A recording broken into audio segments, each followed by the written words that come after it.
If you're a guitar player coming from a blues and rock background, you probably know about suspended chords from The Who's Pinball Wizard. That's a great use of the sus chord, but in today's lesson I'm going to teach you how to use this in jazz. Hey everybody, Jamie Holroyd here helping you learn jazz guitar. Welcome to the channel. Today I'm going to teach you how to create suspended chords and apply them over a jazz blues. We're going to be looking at taking triads, converting them to suspended chords, and then some common voicings that jazz guitar players like to use that add extensions to suspended chords. If you'd like to get a downloadable PDF with any of these examples, you can do so by supporting me on Patreon. If you're new to jazz and you'd like to get a free jazz guitar ebook, then please check out the link below. Let's get into the lesson. To begin with, I'm going to teach you how to convert triads into suspended chords. So we're going to be taking 3 G triads in the key of G, root position, first inversion, second inversion. What I'd like you to do would be to locate the third in each of these chords. So in this chord right here, the third is B. If you move that up a semitone, that creates a sus triad. And to give that a sense of context, I'm going to add a lower G bass note right there. And that gives us this sound.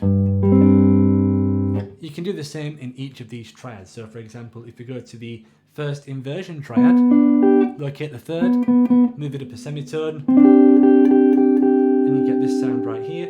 And then if you add a bass note,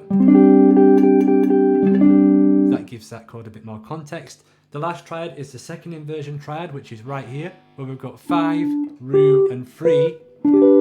Locate the third, move that up a semitone, and if you want to add a bass note to that, we get this sound. Next, I'm going to teach you how to add some common extensions to these chords. So we're going to base these extensions off shell voicing. So if we take this root position triad, we add the sus, we add a bass note. That basically gives us a sus chord in third position. Now, one common extension that you'll hear a lot of jazz guitar players do here is replace the 5th with the 13th. So this kind of gives you a G13 sus sound, right? So we've got G in the bass, you can have the 7th there, a sus and a 13, and that gives us this sound, which is a beautiful open sound. And I'm going to teach you how to use these in 2-5-1 situations in just a minute. Now, if we go further on up the neck, we know that this is our dominant 7th shell round here, and we can basically do the same thing, but we're going to get the B note, move that up there, so that gives us a little suspended shell chord. The most common extension that you're going to hear on this one is the 9th, which is right there. Of course, you can go beyond that and add a 13th as well if you desire.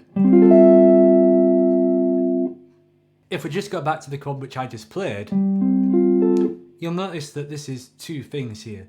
This is a G suspended chord, but if we look at this portion of the chord, that gives us C, F and A, which is the notes of an F triad.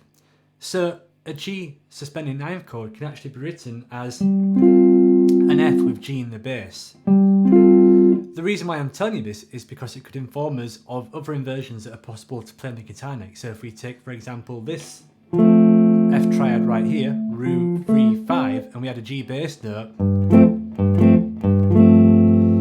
this gives us a very popular suspended chord sound, which plenty of jazz guitar players have used. Ellis basically uses that as an intro to any song that he plays.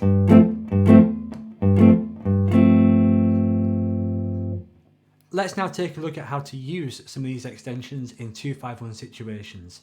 So the first thing I'm going to tell you about is going back to this sus 13 shape here. I basically just amended this. So when I previously taught you this, it was based on the big chord which had the root on the 6th string. What we're now going to do is basically play that on strings 1, 2, 3 and 4. So we're going to have 7, sus, 13 and root.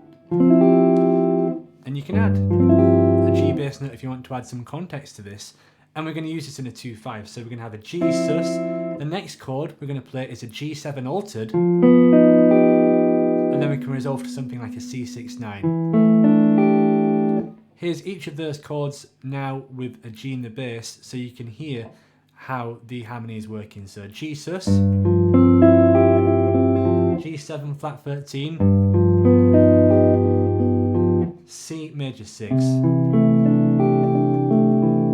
One more time without me speaking so you can hear the context. We're starting with a G sus.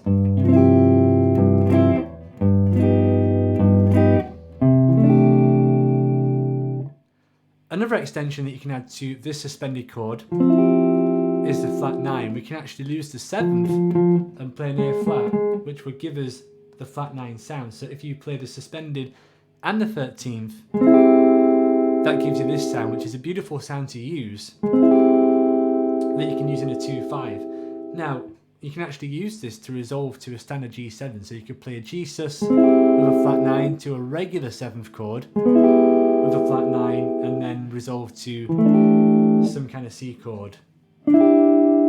Any of those will do. So let's have a listen to how this sounds in full context.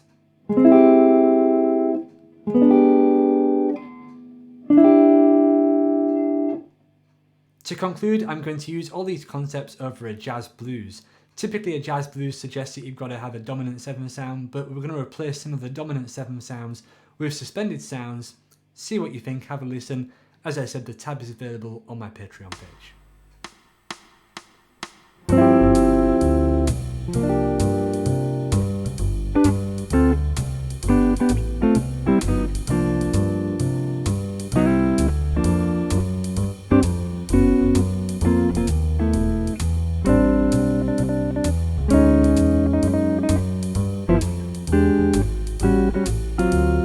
Thank you for checking out this lesson. I hope you enjoyed it. What do you think of suspended chords? Please share your thoughts in the comment section below. If you enjoyed this lesson and you want more videos like this, then please don't forget to hit that subscribe button.